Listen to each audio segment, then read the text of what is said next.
Manimbiby a anao ndray zao anao ndray zao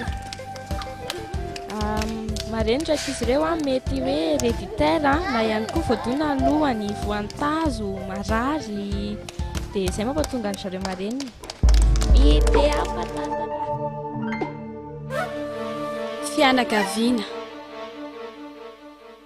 fianakaviana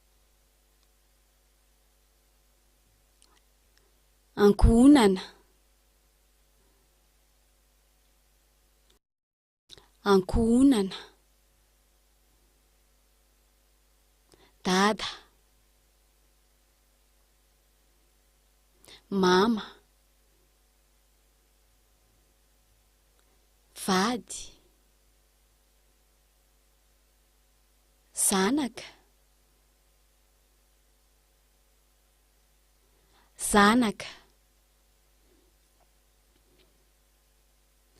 dadabe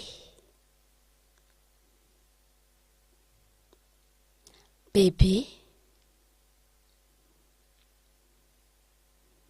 taranaka zafy zoky zandry iray tapo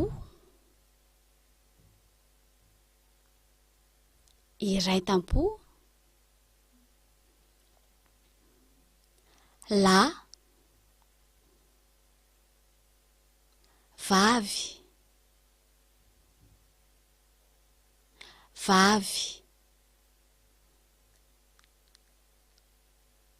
lehilahy vehivavy dadatoa nenitoa dadafara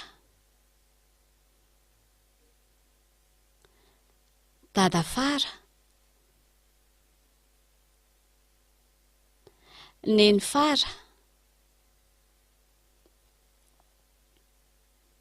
avana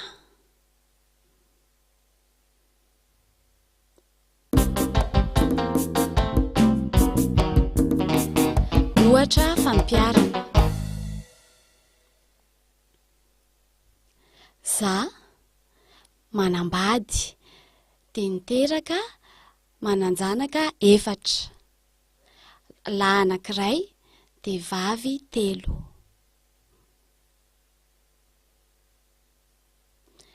ny zokony a niteraka anankiray nefa tsy manana dady izy